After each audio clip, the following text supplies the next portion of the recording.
Hello, I'm Neil. Welcome to Grandpa's Workshop. Firstly, as always, a big thank you to all my subscribers. Now this week, I'm trying my hand at resin casting again. This is my second attempt. My first attempt was for my daughter when she did Brave the Shave for cancer. And the reason she did the Brave the Shave is because one of my nieces is currently going through chemotherapy. So I'm using some of her hair this week, and I'm going to be putting a little Lego Mandalorian figure and a little Grogu figure in the tea light holders. I know she likes Mandalorian because she went to one of her chemo sessions and she wore a Mandalorian's helmet. So let's see how I get on with my second resin casting. For this project I bought some more resin. I got this off Amazon for £79.99. It's resistant to yellowing, VOC free, non-toxic, low odour, high gloss, self-levelling, self-degassing and crystal clear. And it's 1.06 gallon or 136 ounces, which is roughly about 4 litres or so. So let's see how we get on with this resin. Right, because I want this to be a really quick video, I made up some sticks of resin by putting resin in a straw. I've wrapped my niece's hair around it and I've set it in the mould with a Mandalorian and the child. I think his name's Grogu, something like that, and a little android. I haven't filmed that because I'm working inside the mould, I can't get a good camera angle. So now I'm ready to mix up some resin, pour it in the mould and put it in the pressure pot. Right, I've mixed up some resin. I'm going to pour it carefully into the mould and then put it in the pressure pot.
Right, that's pressurised up to 50 psi.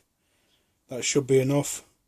I'm going to leave that I'll check it every couple of hours, make sure it's still holding its pressure, but I'll not be opening that up till tomorrow now.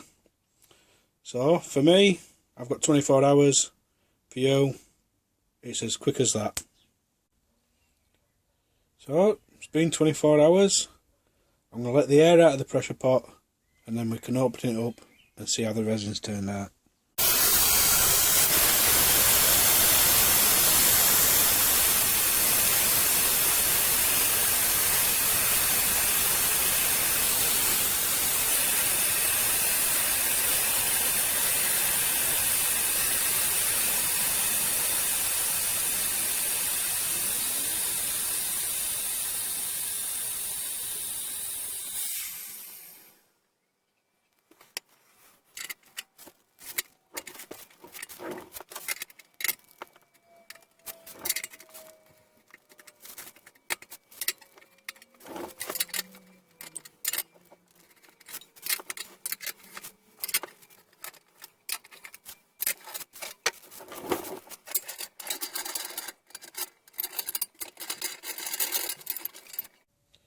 Moment of truth.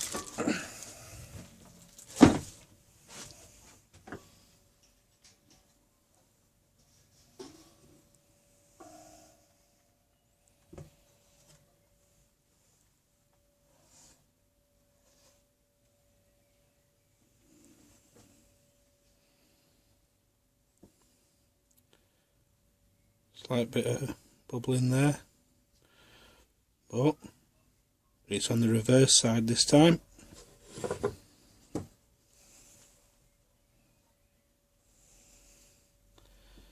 And that one, there's a slight bubble there, but only ever so slight. And again, that's on the reverse. So I'm pleased with this. I seem to be getting better. Right, before I take these out of the moulds, I'll quickly talk about what I did differently. And obviously, I had the figures facing downwards, but the Lego figure, in the backs of his legs, there are holes where he fastens to the Lego bricks. I decided to fill those with some UV resin, so there couldn't be any trapped air. I also glued his jetpack to his back, and I glued his legs to his torso.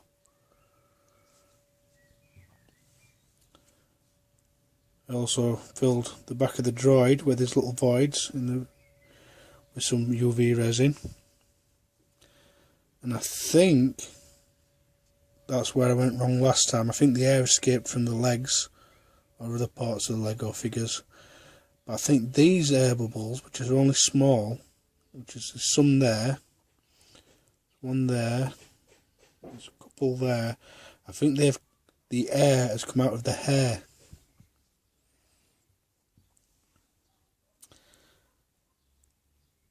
I'm really pleased with how these ones have turned out this time.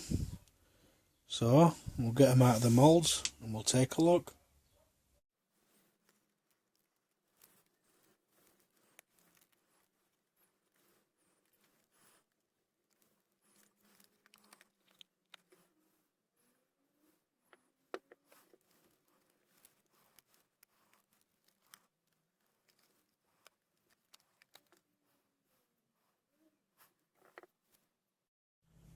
Right, I don't think they've turned out too bad. This one's got a slight wobble, so the base is not quite even, but I'm leaving that as it is, because I don't think it's going to fall over.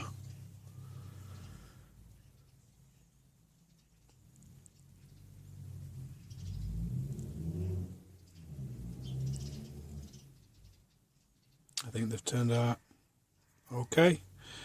There's a little bit of a sharp feeling edge around the edge on the back, and that's present on both. So what I'm going to do is use a utility knife and just run the blade along just to remove it.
That'll do. So the little sharp edges removed. I'm calling this project done. I hope you've enjoyed this video, and as always, thanks for watching.